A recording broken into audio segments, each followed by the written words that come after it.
বাবা আমার মাহবুব নবী পৃথিবীর জগতের মধ্যে এটার আমি আর কি বলবো। আল্লাহ বলতে লাগলেন খবরদার নবীর কত মর্যাদা, আমি তো পৃথিবীতে হক লাগাই নাই ওয়ারাফানা লাকা যিকরা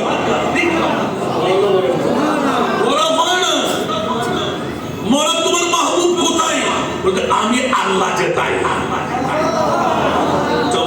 সুবহানাল্লাহ। আল্লাহ যেখানে নবীও জিবরিল যেতে পেরেছেন, আজরাইল যেতে পেরেছেন, মিকাইল যেতে পেরেছেন, ইসরাফিল যেতে পেরেছেন, 18,000 মুশরিকা যেতে পেরেছেন, কে যেতে পেরেছেন?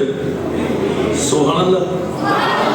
একটা জবাব দিতে তো ঢুকে গেলাম, আমি একটু ভুলে গিয়েছিলাম কোন জবাবটা।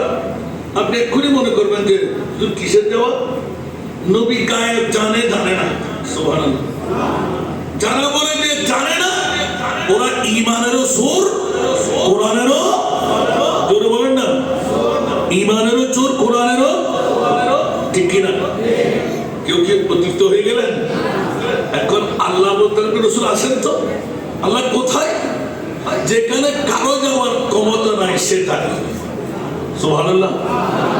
জিবরিলের একটু করে একটা তাজাল্লি বা সুজুদ করো, ওখানে জিবরাইল অ্যাটাক হয়ে গেল। সুবহানাল্লাহ। এখন জিবরিল বলতেছে ইয়া রাসূলুল্লাহ আমি তো আর যাওয়ার ক্ষমতা আমার কাছে নাই। আল্লাহু আকবার। জিবরিল তুমি যাবে না? তুমি এত বাহাদুরি দেখিয়েছিলে না? বলতে না না, এক চুল পরিমাণ যদি আমি নড়তে যাই তো পাকা জড়ছি। তোমার বলার কিছু থাকলে মুনিব তো তোমার সাথে কথা বলে শুধু দেখা করতে পারো নাই, আজকে বলে দাও না মুনিবের কাছে তোমার কোন আরাধনা আছে কিনা, অ্যাপ্লিকেশনটা আমি দিয়ে দেব। সুবহানাল্লাহ। জিবরিল যেখানে সমর্থ আমার নবীর ওখান থেকে শুরু। সুবহানাল্লাহ। যেমনি ভাবে কোন শায়রি না কেন আমরা রুখ সিদরা কি মঞ্জিল পেরো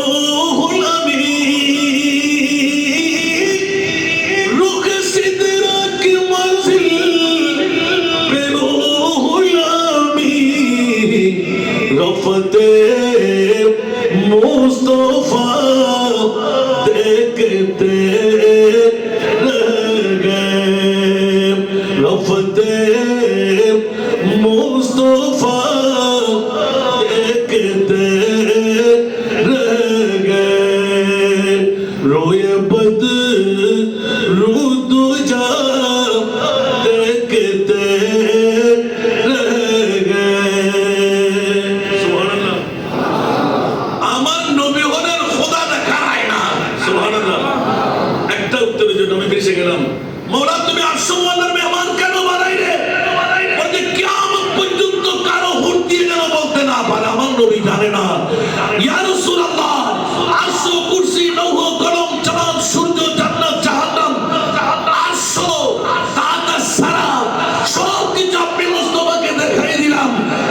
বাকি আছে আমি আল্লাহ। এবার বাকি আছে আমি আল্লাহ। আমি মুনিবকেও একবার দেখে নিন। মওলা কেন কিয়ামত পর্যন্ত কেউ যেন বলতে না পারে আমার নবী জানে না। আলা হযরতের করম और कोई गायब तो क्या तुमसे नेहा हो भला, और कोई गायब तो क्या तुमसे नेहा हो भला, जब ना खुदा ही छुपा तुम पे करोड़ों दरूद। कुछ आवाज दे बोलो ना।